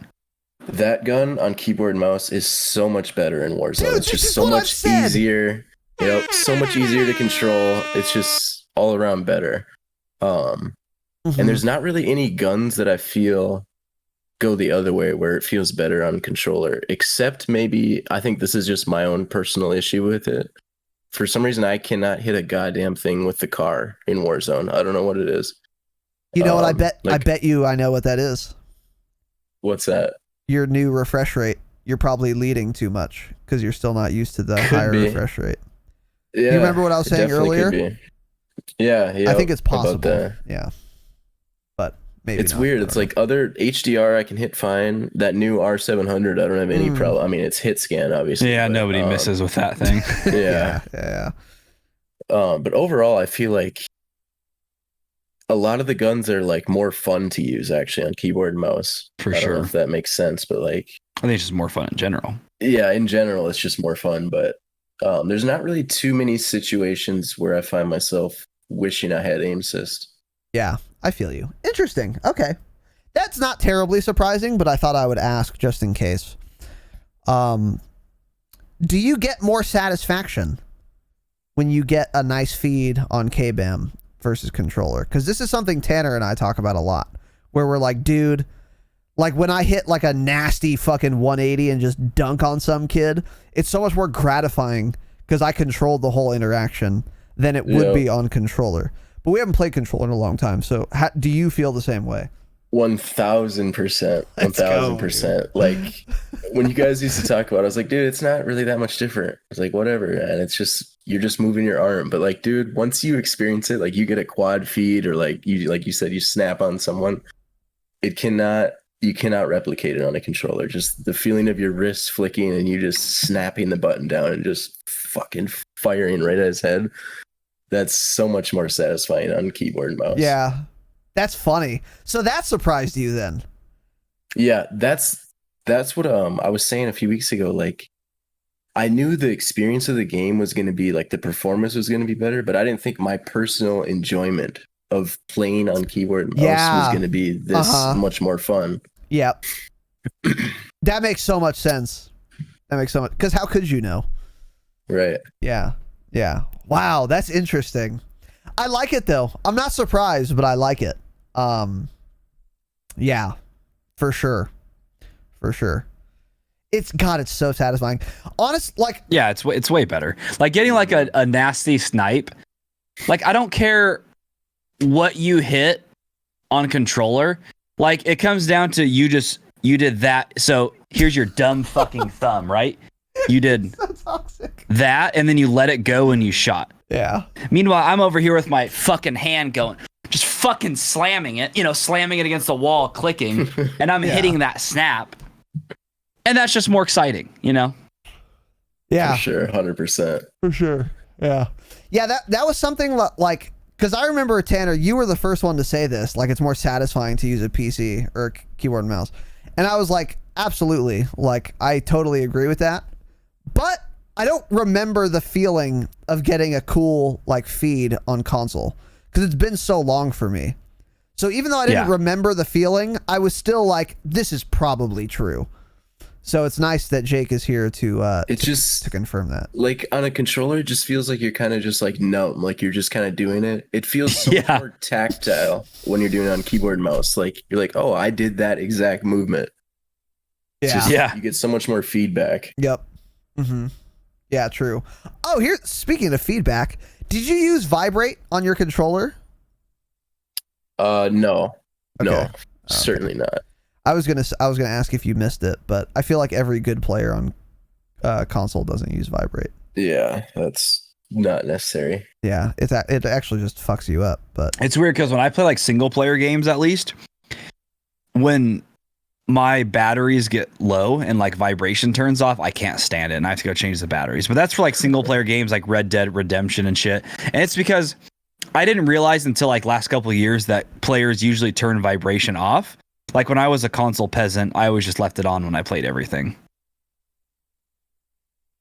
So yeah, I used vibrate, but I was retarded. Like I played Xbox 360 Halo 3 Lone Wolves playlist, and I really tried to get like the skill rank 50. I don't know if you guys ever played Halo 3 or if you remember, but there was like, I think it was called True Skill. There was like XP, which was like MDub level 155, but then there was a separate thing called True Skill, which is actual MMR. So you would queue for a ranked playlist, and if you won, you like moved more up. And then if you lost, you moved more down. And certain ranks were locked behind True Skill. So I never was able to get to True Skill 50 to get General, the rank. I think I got to 43. Bungie.net, search for Razinon. We can look into it. But the point is, I used vibrate on a controller at that time because I was a dumb boy. But yeah. The boy tummy. I remember one of my friends came over to Kevin Caldwell's house. Shout out to Kevin Caldwell.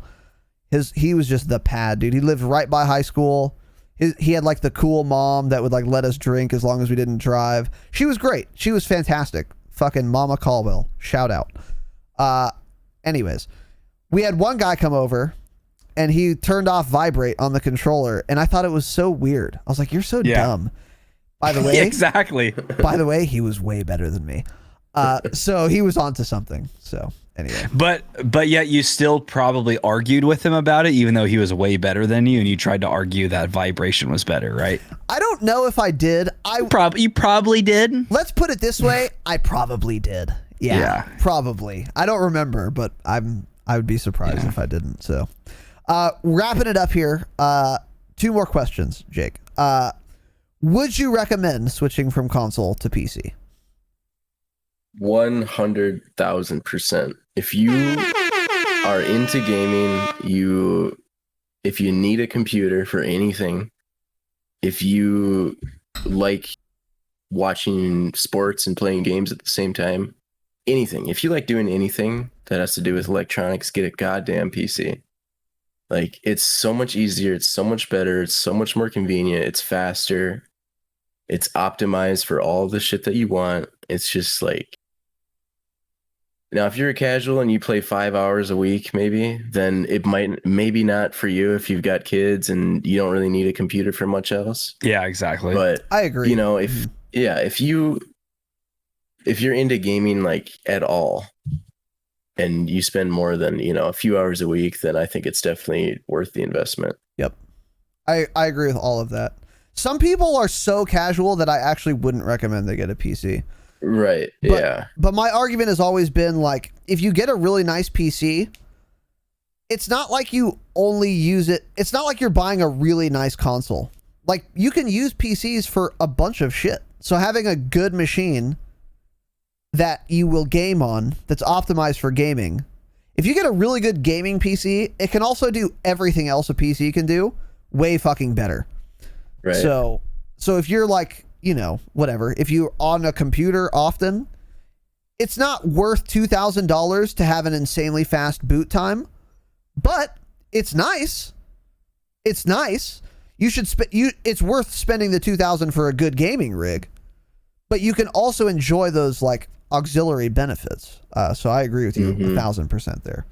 And do you use your PC for many other things besides just gaming? Like, are you getting into different things now that you have one, or like you plan to? Yeah. Well, and that's the reason why I kind of went a little overboard with this PC, is because I knew if I do want to like render videos or do anything in that aspect, that it's going to be so much nicer to have good shit for that. You got a great system for that, by the way. Yeah. Buy once, cry once. It's what they say. Fork out the money and you won't have to do anything for a while. Buy once, cry once? I've never heard that. Really? You haven't That's heard that? a good expression, though. Yeah, it makes sense.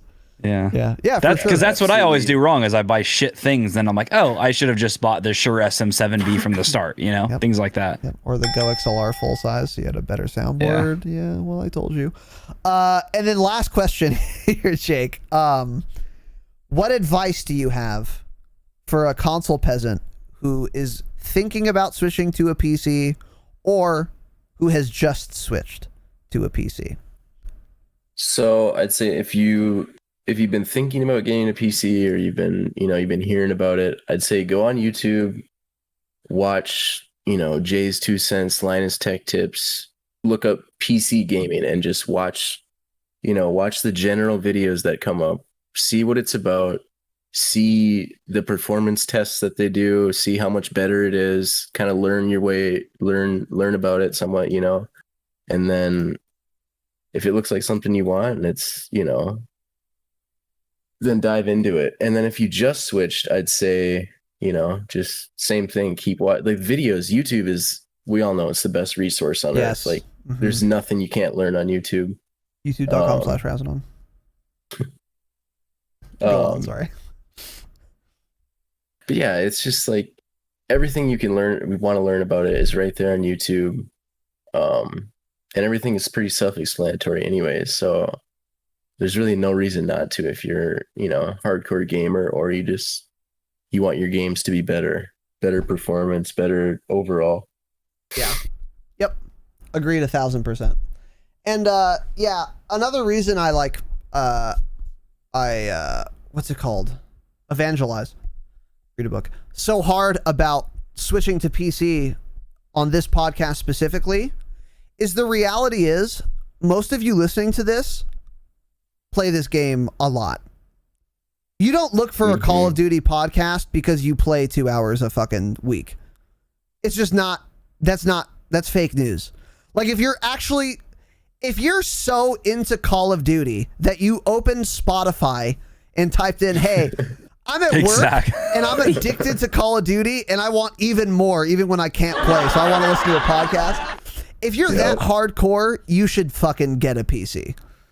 Like for all of the reasons Jake just said and all of the reasons we've said in the past too. So yeah, 1,000% agreed. And YouTube is your best friend. I actually quite like your advice about just look up in general, just a video on PC gaming. It's not going to like be super focused or targeted on like the exact specific question you might have or whatever, but it's going to teach you a lot, and it's going to give you a general idea of like what it's all about.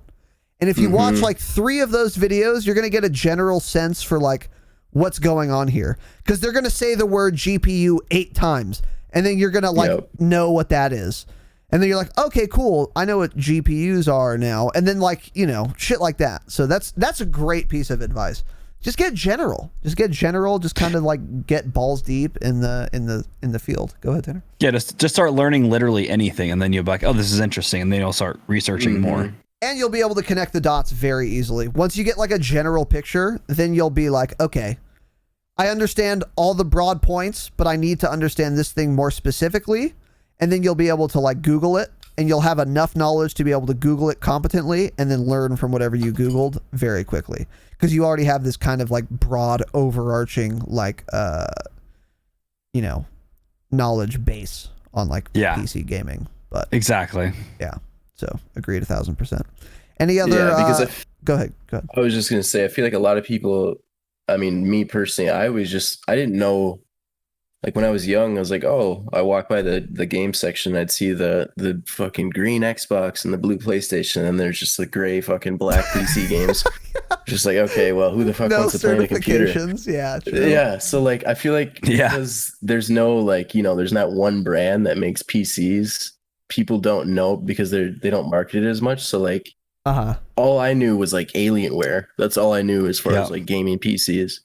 So like I think if you just look into it, look up gaming PCs and just kind of become more familiar with it, you'll realize that it's a lot deeper than just, you know, fucking the Alienware computers you see at Best Buy and shit like that. It's crazy that I didn't even know that Alienware still sold computers until I went to Best Buy like a year ago, and I was like, Alienware, what the fuck? They got bought by Dell, so they're like kind of shit now. Yeah. Oh, they were always Alienware was the original overpriced pre-built PC. Yes. Interesting.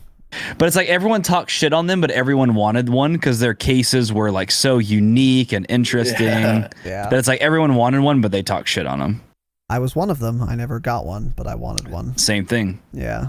They marketed well, and the logo was cool and like sleek. They had like the angular cases and shit. They looked cool. They were actually ahead of their time. 1,000%. If they were around now, they would be like the most popular pre-built gaming PC company. Mm-hmm. That was literally the only, like, if you 10 years ago, if you'd have told me, if you'd have said gaming PC to me, the only word that would have came to my head was Alienware. Yeah. That's what people used to say to me when I said like I played on PC. They're like, "Oh, you have an Alienware?" I'm like, "I have a computer that I built." And they're like, "Oh, you could build your own computer?" I'm like, "Yeah, I soldered it all myself, you cocksucker." Yeah. Mm-hmm. Yeah. It's super. Yeah. And by the way, that view of like gaming on PC that the normies have is actually true. And it's still quite a niche hobby. Like it's very niche. Even by gamer standards, most gamers do not play on PC. But again, that's why I said if you're fucking listening to a Call of Duty podcast, you're a hardcore. Hey, I hate to break it to you, but you're a fucking nerd and you're a hardcore gamer. Absolutely. So enjoy it as much as you can and buy a fucking PC. Yeah. So yeah, agreed. Any closing thoughts for us, Jake? Anything you wanted to add? No, not really. Just fucking buy a PC. So use Discord and not have to use in-game chat. That too. True. For God's sake. True. Yes, and that makes me furious. So, I have something to say. Another thing. Okay. If you're actually interested in building a PC right now, and it's not a huge rush, and you can wait, I would wait like a month, 2 months if possible, because we have new AMD processors coming out in about a month. Which is what I'm doing. We have new AMD video cards coming out in about a month, and the new NVIDIA graphics card, some of them already came out like a couple weeks ago. More are coming out. The supply is disgustingly bad right now. You can't find them.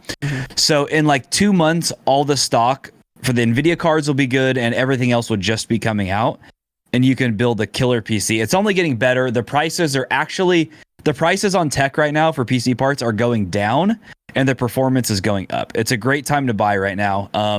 Like this time last year was ever seen in my life, literally. Yeah, this time last year was terrible. You'd spend $1,200 to $1,400 for a graphics card that today is way better than that card, and it's $700. So it's a very good time to buy right now. I would do it like within the next 3-4 months, if you're ready for it. It's a great time frame to buy right now. That's a good point. That's a good thing to add. Yeah, these new NVIDIA cards, these 30 series, the leap in technology is the largest single generation leap that I think in modern history, and I'm not even like being hyperbolic, like literally, this is the biggest leap they've ever fucking made.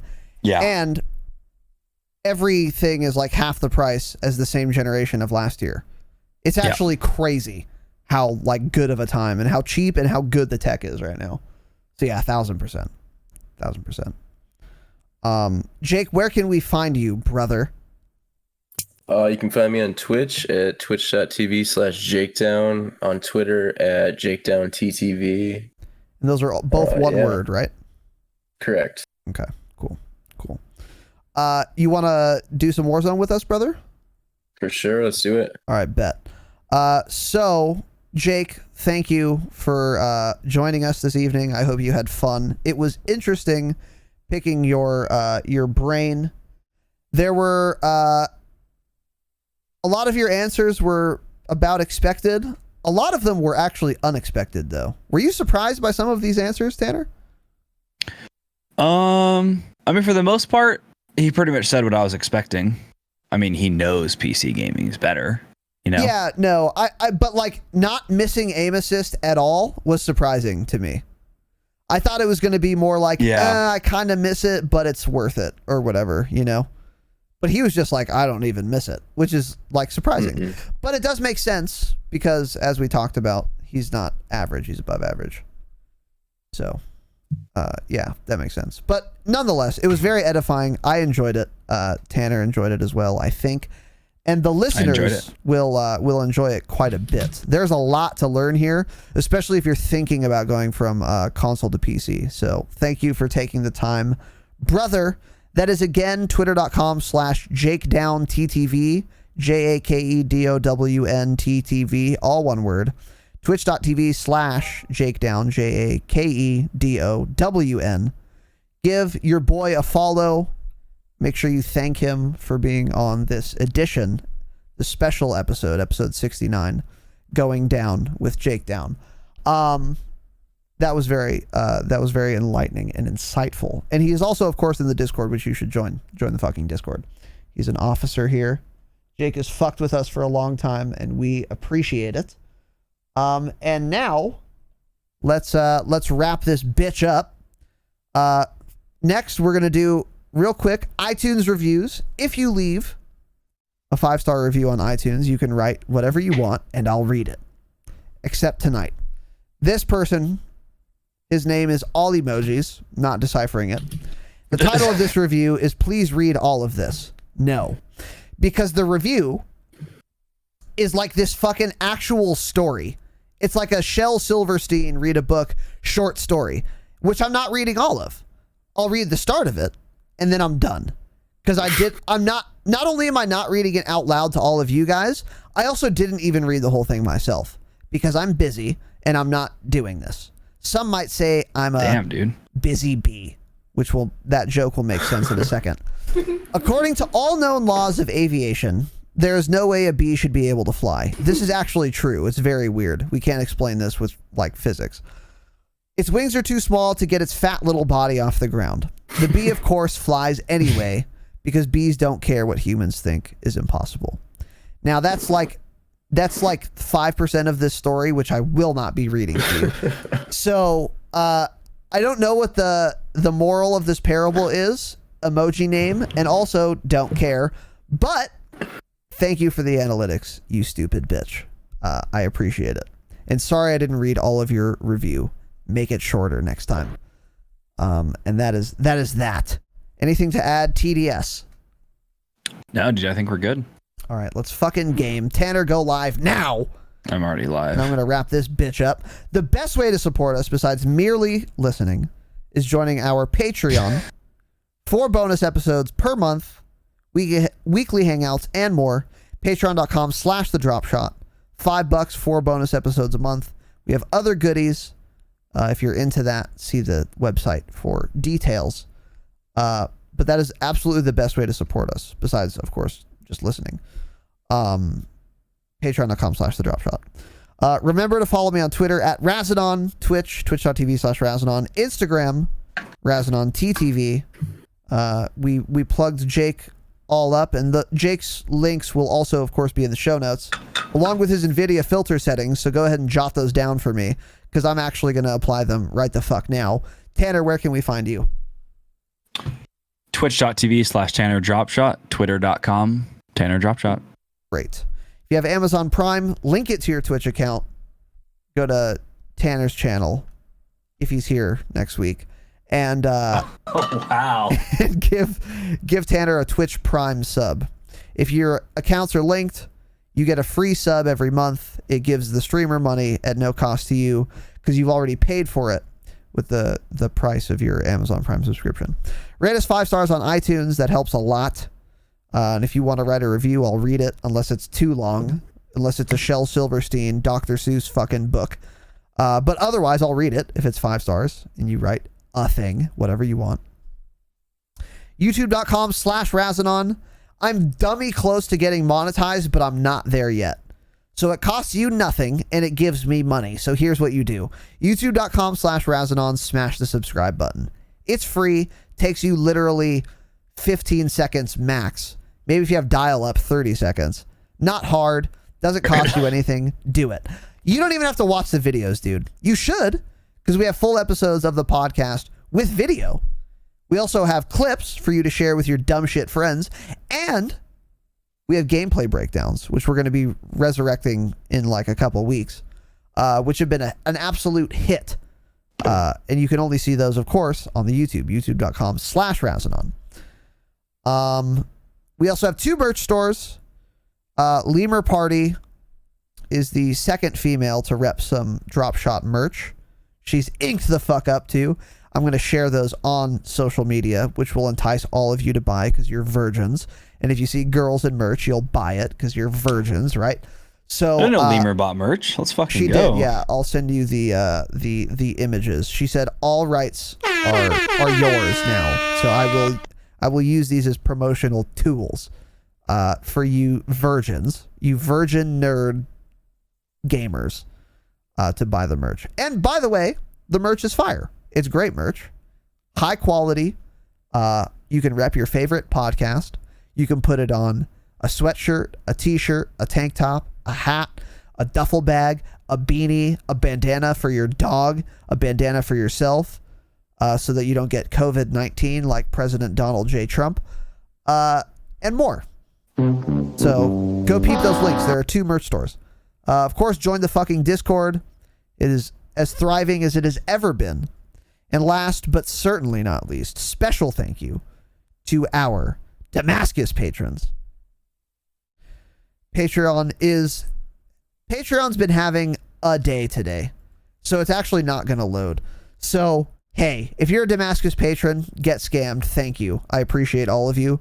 I don't remember all of your names, but you know who you are, and thanks. So, have an excellent evening. It's Patreon's fault. Sorry, guys. We'll do it next time.